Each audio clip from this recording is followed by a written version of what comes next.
ऋषभ देव भगवान की जय। अयोध्या शासक तीर्थ क्षेत्र की जय।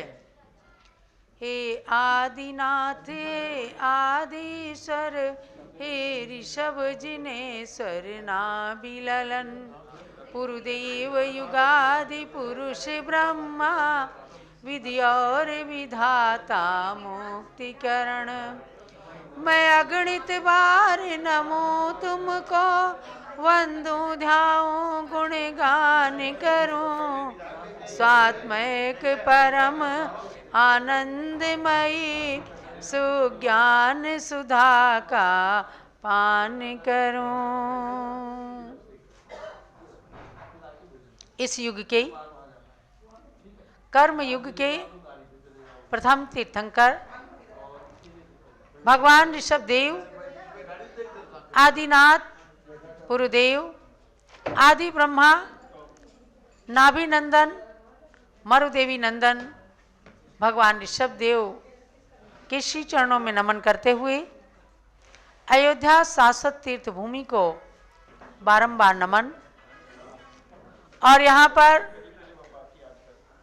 सन 2023 में पधारी पूज्य गण्य ज्ञानमती माता जी का शत वंदन अभिनंदन। भव्यात्माओं, जैन शासन के अंदर 2 शाश्वत तीर्थ हैं। यानी तीर्थ तो दिगंबर जैन तीर्थ तो 300 की संख्या में है, 300 तीर्थ हैं और 15,000 से 16,000 दिगंबर जैन मंदिर हैं पूरे भारत देश के अंदर। उन 300 तीर्थों में 2 तीर्थ हैं शाश्वत। शाश्वत का मतलब अनादिकाल से चले आए और अनंत काल तक जिनका अस्तित्व विद्यमान रहेगा।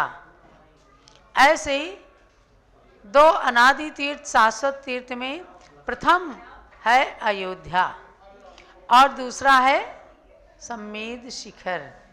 अभी जिसकी चर्चा चल रही थी कि एक बार बंदे जो कोई, ताहि नरक पशु गति नहीं होई।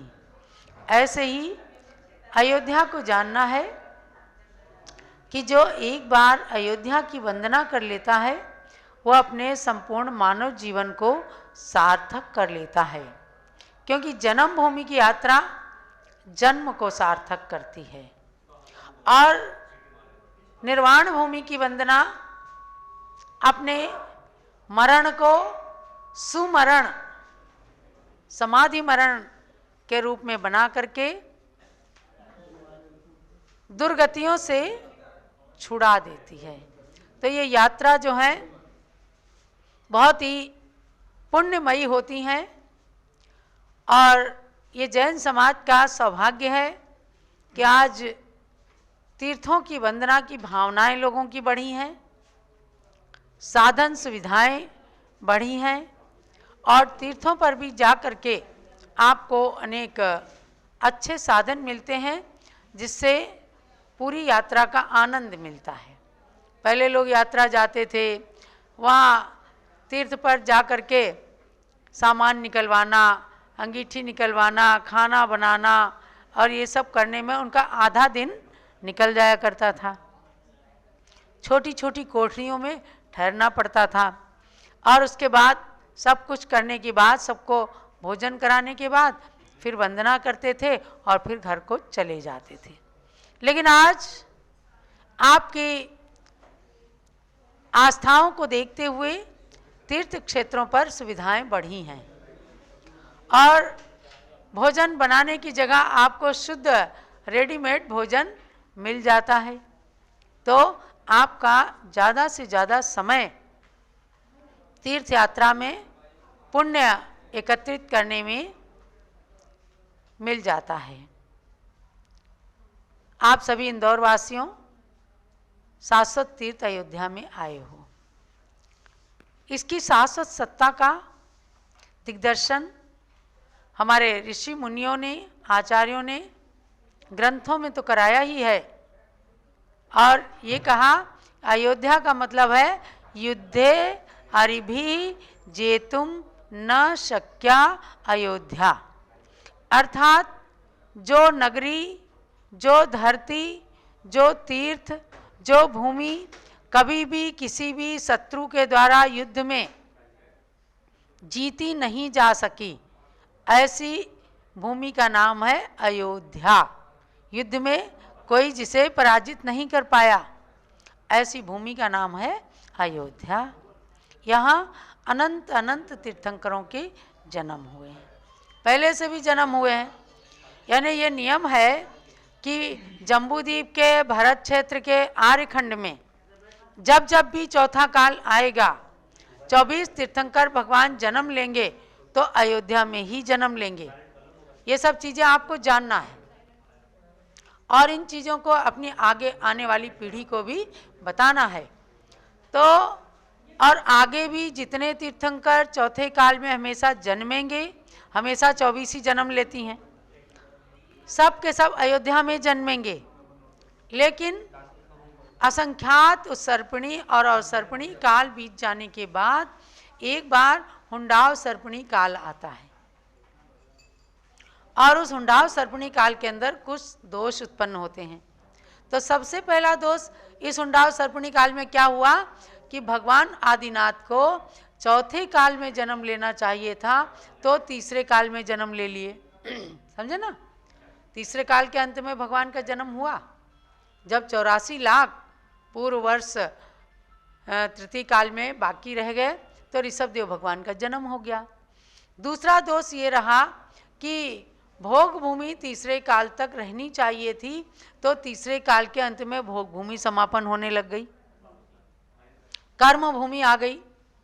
और जिसका ज्ञान कराया महाराजा नाभिराय और भगवान ऋषभदेव ने।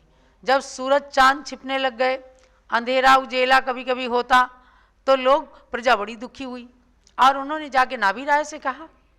तो कुछ चीज़ें नाभिराय ने बताया कि भाई अब जो है आप लोगों के सामने समस्या आ गई है। फिर कुछ चीज़ों को उन्होंने अपने पुत्र तीर्थंकर ऋषभदेव पे डाल दिया। जब वो राजा बन गए तो उन्होंने कहा प्रजा को, जाओ आप अपनी समस्या का समाधान ऋषभदेव से करो। ऋषभदेव जी ने अवधिक ज्ञान से बताया कि देखो भोग भूमि का अंत आ गया। आप खाली पेड़ों से मांगते थे, आपको मकान मिल जाते थे, आपको भोजन मिल जाता था, आपको प्रकाश मिल जाता था, आपको सब कुछ मिल जाता था, सारी चीज़ें मिल जाती थी। लेकिन अब नहीं मिलेंगी। अब वे कल्प वृक्ष जो हैं समाप्त हो रहे हैं, यानी उनकी शक्ति अब समाप्त हो रही है। कल्प वृक्षों ने अब वृक्ष का रूप धारण कर लिया। तब उन्होंने प्रजा को बताया असी मसी कृषि विद्या वाणिज्य शिल्प। उन्होंने कहा कि आप जो है खेती करें, खेती करके अन्न उगाएं, मेवा मिष्टान्न फल उगाएं और फिर अपनी मेहनत से पैदा किए हुए चीज़ों को खाएं। यानी कल्प वृक्ष से जनता वृक्षों की तरफ आ गई। तब उन्होंने बताया कि देखो ऐसे ऐसे तुम्हें खेती करनी पड़ेगी, हल चलाना पड़ेगा, खेतों को जोतना पड़ेगा, उसमें बीज डालने होंगे। तो जब उसमें बड़े बड़े गन्ने आ गए और धान के बड़े बड़े फल आ गए, अब जनता को ये नहीं पता इनको करना क्या है। भगवान ऋषभदेव ने कहा देखो ये गन्ना है, इसको पेलो, इसके अंदर मीठा मीठा रस निकलेगा। ये गेहूं है, ये चावल है, इसको जो है ऐसे सूखने पर इसको काटो और ये खाओ। ये कृषि विद्या उन्होंने बताई। तो ये हुंडाव सर्पिणी काल का पहला दोष क्या रहा कि तृतीय काल में कल्प वृक्ष समाप्त हो गए। तृतीय काल में भगवान ऋषभदेव का इसी अयोध्या की धरती पे जन्म हुआ था। और तब जब भगवान का जन्म होने वाला था तो सौधर्म इंद्र अवधिक ज्ञान से जान करके अयोध्या आता है। आदि पुराण का स्वाध्याय करना। अयोध्या आए इंद्र और उन्होंने अयोध्या के बीचों बीच में सबसे पहले एक जिन मंदिर बनाया। उसके बाद में चारों दिशाओं में जिन मंदिर बनाए। और उसके बाद यहाँ पर एक सर्वतोभद्र महल बनाया था। क्या नाम था महल का? सर्वतोभद्र। आप लोग कुंडलपुर गए हो क्या? कुंडलपुर में भगवान महावीर का महल बना हुआ है, दर्शन 1000 हाथ, तो उससे ऊंची बिल्डिंग रही होंगी, यानी गगनचुंबी बिल्डिंग बनती थी। और उसको सबसे पहले इंद्र ने इस धरती का विकास करने के लिए ज्ञानमती माता जी को भी सपना आया था कि तुम्हें अयोध्या जाना है और अयोध्या की धरती को स्वर्ग बनाना है। आज इसीलिए ज्ञानमती माता जी अयोध्या की धरती पर आई हैं। तो मैंने आपको बताया कि इस धरती पर हुंडाव सर्पणी काल दोष के कारण तृतीय काल में भगवान ऋषभदेव ने जन्म लिया। यहीं से हम सबको जीवन जीने की कला बताई थी। ये जितना इतिहास मैं बता रही हूँ ना, आप 6 महीने के बाद या 1 साल के बाद आओगे तो ये सारा इतिहास आपको यहाँ मिलेगा। यहाँ सर्वतोभद्र महल मिलेगा, यहाँ भगवान ऋषभदेव 6 क्रियाओं को सिखाते हुए मिलेंगे, यहाँ भगवान ऋषभदेव अपनी पुत्रियों को पढ़ाते हुए मिलेंगे। क्योंकि इतिहास को सार्थक करना, इतिहास को साकार करना ज्ञानमती माता जी ने सीखा है। ज्ञानमती माता जी ने जम्बूद्वीप हस्तिनापुर के अंदर इतिहास और भूगोल दोनों चीज़ दिखाई। भगवान शांतिनाथ, कुंतनाथ, अरेनाथ की बड़ी बड़ी मूर्तियां वहाँ विराजमान करवाई।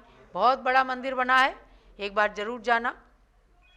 और वहाँ जम्बूद्वीप की, 3 लोक की, 13 द्वीप की ये रचनाएं बना करके भूगोल को साकार किया। तो इतिहास और भूगोल की धरती है। ऐसे ही अब इतिहास और भूगोल की धरती अयोध्या बनने जा रही है।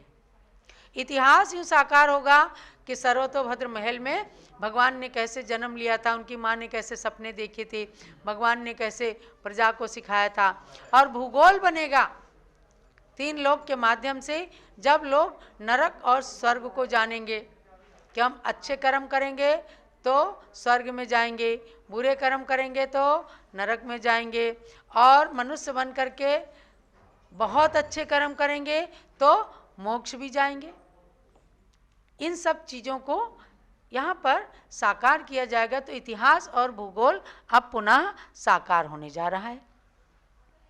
ईस्वी सन का नया साल शुरू हो गया 2023 का, और सारे तीर्थों पर लोग जा करके पुण्य का अर्जन करने में लगे हैं।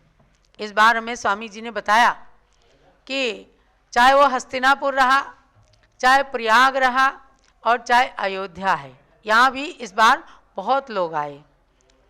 और चूँकि स्वामी जी का मैनेजमेंट बहुत मजबूत रहता है, सारी व्यवस्थाएं कंट्रोल में रहीं, और कुछ अप्रत्याशित लोग कभी कभी ज़्यादा आ जाते हैं तो व्यवस्थाएं थोड़ी बिगड़ती हैं। लेकिन आपने देखा कि स्वामी जी ने कितनी सहजता से कहा कि अगर भोजन में कोई नमक डालना भूल गया, आप बताते हैं तो नारी फिर से भोजन बनाती है तो कोशिश करती है कि पूर्णतया स्वादिष्ट बने। ऐसे स्टाफ से कभी कभी कमियां भी रहती हैं तो उनको दूर किया जाता है, और आप सब मिलकर के ही दूर करेंगे। आप भी मैनेजमेंट का एक हिस्सा होते हैं। आज इंदौर के लोग अयोध्या में आए, बहुत अच्छा लगा कि आप भक्तामर स्तोत्र के माध्यम से पूरे देश के अंदर, आपका नाम क्या बताया? पूनम चंद जी। भक्तामर की टीम ले जा करके और तमाम जगह जब भक्तामर स्तोत्र का पाठ करते हो तो निश्चित रूप से भक्तामर के अंदर जो अचिंत्य शक्ति है, वह अचिंत्य शक्ति उस तीर्थ पर, उस मंदिर के अंदर भी ऊर्जा भरेगी, समझे ना, और आपको बहुत ज़्यादा पुण्य मिलने वाला है। अयोध्या में भी टिकैत नगर गए, सब जगह के लोगों ने माता जी को जबरदस्ती करके रोकना चाहा। माता जी रुकिए, आपकी ऐसी अवस्था है, आप इतनी सर्दी में विहार मत कीजिए। लेकिन आप समझो कि दृढ़ इच्छा शक्ति इनकी ये कहती है कि नहीं, मुझे तो भगवान ऋषभदेव ने बुलाया है, मुझे अयोध्या में ही जा कर के, और मेरी सारी मनोकामनाएं अयोध्या में जा कर के ही सिद्ध होंगी। जो आराम को अपने जीवन के अंदर कभी स्थान नहीं देती, वो कहती हैं सर्दी गर्मी बरसात सब शरीर को लगती है, मेरी आत्मा तो बलिष्ठ है। ऐसे में पूरी दृढ़ता के साथ अयोध्या की यात्रा हुई, और अयोध्या की यात्रा को संपन्न कराने में अपना योगदान दिया टिकैत नगर के श्रेष्ठी सुभाष चंद्र जैन ने। समझे ना, वो ज्ञानमती माता जी के गृहस्थ अवस्था के छोटे भाई लगते हैं, लेकिन उन्होंने निवेदन किया कि माता जी हमेशा आपके कोई ना कोई संघपति बनते हैं, संघ को ले जाते हैं, इस यात्रा को कराने का पुण्य हमें दिया जाए। बहुत कुछ सोच समझ के विचार विमर्श कर करके और ये पुण्य उन्हें दिया गया। बहुत ही खुश हुए और 1 तारीख को यहाँ पूज्य माता जी को 31 दिसंबर को यहाँ पहुँचा करके 1 तारीख को खूब अभिषेक, महामस्तकाभिषेक दिखा करके पूज्य माता जी से आशीर्वाद लेकर के और उनकी यात्रा की पुरानी पिच्छी ले करके उन्हें नई पिच्छी दे करके अब वो संघपति जी अपने स्थान लखनऊ गए हैं। ऐसे पुण्य बिरले पुण्यात्माओं को मिलते हैं। तो आज जब आए तो स्वामी जी ने आपको अपनी योजनाएं बताई। ये एक सजग प्रहरी हैं, ज्ञानमती माता केवल जिह्वा से निकालती हैं। उनका पुण्य है कि आज तक जो भी उनकी जीभ से निकला वह सब कुछ सफल हुआ, और उसको सफल कराने में स्वामी जी बहुत बड़े सेना नायक हैं। तो मैं तो स्वामी जी से यही कहूँगी, हम तो आपको सुनाते ही रहेंगे। आपको जानना है कि पौष शुक्ला पूर्णिमा 6 जनवरी को आने वाला है। जैन आगम के अनुसार पौष शुक्ला पूर्णिमा के दिन भगवान ऋषभदेव ने योग का निरोध किया था, यानी वे मोक्ष जाने वाले थे। 14 दिन की उनकी आयु बची थी, तो कैलाश पर्वत पे जा करके और अपने मन वचन काय को समेट लिया। समोसरण की छुट्टी हो गई और वे कैलाश पर्वत पर खड़े हो गए अपना योग निरोध करके। और माँ कृष्णा चतुर्दशी के दिन मोक्ष कल्याणक आएगा, आप लड्डू जरूर चढ़ाना, भक्तामर का पाठ करना, लाडू चढ़ाना। तो शाश्वत तीर्थ अयोध्या में यहाँ से शुरू होगा 14 दिन का अनुष्ठान। सब लोग भगवान ऋषभदेव जूम चैनल से भी जुड़ना, पारस चैनल से भी और जूम चैनल से भी जुड़ना। तो 3:30 बजे से आपको विशेष कार्यक्रम कराया जाएगा कि भगवान ने कैसे योग का निरोध किया, तो हम लोग उनके योग निरोध में 14 दिन तक क्या करें, अघातिया कर्मों का नाश किया, तब 14 को मोक्ष धाम को प्राप्त हुए। तो चतुर्दशी को बहुत बड़ा निर्वाण लाडू भगवान ऋषभदेव के सामने 31 फुट के भगवान ऋषभदेव जो अयोध्या की भूमि पर विराजमान हैं, उनके सामने पूज्य माता जी के सानिध्य में बहुत बड़ा निर्वाण लाडू चढ़ने वाला है। पारस चैनल के दर्शक भी इस बात को ध्यान रखें, आपको पूजन की सामग्री आदि 3:30 बजे से 6 जनवरी से रखना है। यहाँ 6 जनवरी को विशेष रथ यात्रा आदि के साथ में कार्यक्रम का शुभारंभ है और उसके बाद 14 दिन तक कार्यक्रम चलेगा।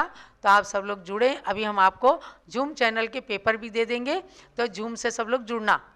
और रोज़ाना केवल आधा पौन घंटे का कार्यक्रम रहेगा और उसको करना। भगवान ऋषभदेव जो प्रथम तीर्थंकर भगवान रहे हैं, कैलाश पर्वत से मोक्ष गए हैं, उनके संदर्भ में आपको बताया भी जाएगा, पूजन कराई जाएगी। 14 दिन तक एक 2 पूजन के माध्यम से आप सब पुण्य का अर्जन करेंगे। तो ये कार्यक्रम हमने आपको सूचित किया है और उसके बाद में 20 जनवरी को निर्वाण लाडू चढ़ाया जाएगा। तो इन कार्यक्रमों के संदर्भ में शाश्वत तीर्थ अयोध्या से अब स्वामी जी आपको योजना के संदर्भ में बताएंगे। स्वामी जी, तीर्थंकरों की जन्मभूमि है, तो ऐसे तीर्थंकर भगवंतों की जन्मभूमि में आज आप सब लोग आए हैं। भाई पूनम चंद जी इनके नेतृत्व में आज 70 लोग आप इंदौर से आए हैं। आप सब लोगों ने अयोध्या के नवनिर्माण, अयोध्या के विकास में अपनी ओर से शिलाएँ लिखवाई हैं। आपने 21 शिला लिखवाई है, किसी ने 11 लिखवाई है, किसी ने 5 लिखवाई है, किसी ने 1 लिखवाई है। सबको हमारी अयोध्या तीर्थ क्षेत्र कमेटी की ओर से बहुत बहुत अभिनंदन है, स्वागत है और धन्यवाद है। अभी हमारे बीच में श्रीमती मनोरमा जी जो राजधानी दिल्ली रहती हैं, भारतवर्षीय दिगंबर जैन महिला संगठन की राष्ट्रीय महामंत्री हैं, उनके सुपुत्र और पुत्रवधू जो पहली बार अयोध्या के दर्शन करने अपने जीवन के अंदर आए हैं, उन्होंने यहाँ के नवनिर्माण में एक फ्लैट 5 लाख रुपए की लागत से देने का घोषित किया है। इन सभी को हमारे अयोध्या तीर्थ क्षेत्र कमेटी की ओर से बहुत बहुत धन्यवाद और आशीर्वाद है। बंधुओं, हमारे पारस चैनल के जो दर्शक हैं भारत के अंदर कोने कोने में जो अपने घर में पारस चैनल खोल करके हमारी बात को सुनते हैं, पूज्य गणनी ज्ञानमती माता जी का प्रवचन सुनते हैं, उनके दर्शन करने का लाभ प्राप्त करते हैं, उन सभी को यही प्रेरणा है कि आपको सन 2023 का ये वर्ष पूरे दिगंबर जैन समाज के लिए मेरी ओर से आह्वान है कि अगर आपने अभी तक अयोध्या तीर्थ की यात्रा नहीं की है या पहले यात्रा की है तो भी सन 2023 के अंदर एक बार अयोध्या तीर्थ की यात्रा समय निकाल करके जरूर करना। क्यों पूनम चंद जी, कोई गलत बात तो नहीं है? शाश्वत तीर्थ अयोध्या है। जैसे कहते ना, एक बार बंदे जो कोई ताही नरक पशुगत नहीं हुई। सम्मेद शिखर के लिए तो हम लोग ये कहते हैं, सम्मेद शिखर में निर्वाण भूमि है, वहाँ पर हमारे अनंत तीर्थंकरों ने निर्वाण प्राप्त किया, वर्तमान में 20 तीर्थंकरों ने निर्वाण प्राप्त किया। तो आज अगर उसकी पवित्रता के ऊपर सरकार ने कोई अपनी अंगुली उठाई है तो पूरा जैन समाज एक छत्र एक साथ सारे देश के अंदर सामने आकर के और प्रदर्शन कर रहा है अपनी अपनी ओर से, अपने अपने हिसाब से। सब जगह सरकार से मांग की जा रही है कि शाश्वत तीर्थ जो सम्मेद शिखर है, जो पवित्र तीर्थ है, धार्मिक तीर्थ है, जैन धर्म का तीर्थ है, उसे यथावत बनाए रखा जाए। और कोई मांग नहीं है। जैन समाज सरकार से और कुछ नहीं चाहती है, न कोई रुपया पैसा चाहती, कुछ नहीं चाहती है। लेकिन जो सरकार ने पर्यटन क्षेत्र उसको घोषित किया है और पर्यटन क्षेत्र घोषित करने से जो वहाँ अपवित्रता होने की संभावनाएं हैं वो संभावनाएं नहीं आने पाए, इसके लिए हमारा पूरा जैन समाज, आपके इंदौर में भी काफ़ी बड़ी रैली है, बम्बई के अंदर भी कल बहुत बड़ी रैली है, करीब 50,000 लोग इकट्ठा हो रहे हैं। ऐसे ही अन्य अन्य स्थानों पर भी सम्मेद शिखर के संदर्भ में लोगों ने आंदोलन किया है, लोगों ने अनशन किया है, लोगों ने आकर के रैली निकाली है, सरकार से मांग की है, ज्ञापन दिए हैं। सब कुछ उचित है, क्योंकि जैन समाज, कई लोगों ने अपने प्रवचन में, भाषण में भी कहा है, हमारे संत लोग भी बोल रहे हैं कि हम कायर नहीं हैं, हम अहिंसक जरूर हैं लेकिन हम कायर नहीं हैं। इसलिए अहिंसा परमो धर्म का पालन करते हुए हमें अपनी बात को सरकार से कहने का पूरा अधिकार है। और सम्मेद शिखर के संदर्भ में जो जागरूकता समाज के अंदर आई है उसे बिल्कुल ठंडी मत होने देना। जब तक लिखित में झारखंड सरकार से या केंद्र सरकार से प्राप्त न हो जाए कि उन्होंने सन 2019 के जो विधेयक, जो अध्यादेश जारी किया है, उस अध्यादेश में संशोधन या उसको वापस नहीं लेते हैं और हमारे क्षेत्र को यथावत पवित्र नहीं रखते हैं, तब तक ये बात, हमारी आंदोलन की बात बराबर चलते रहना चाहिए। और दूसरा शाश्वत तीर्थ जो हमारा प्रथम तीर्थ है, अयोध्या के विकास में पूरा दिगंबर जैन समाज यथाशक्ति अपना सहयोग दे करके और इसके विकास में लगे, यही हमारी मंगल भावना है। जब लोग गणनी ज्ञानमती माता जी की, शाश्वत तीर्थ अयोध्या तीर्थ क्षेत्र की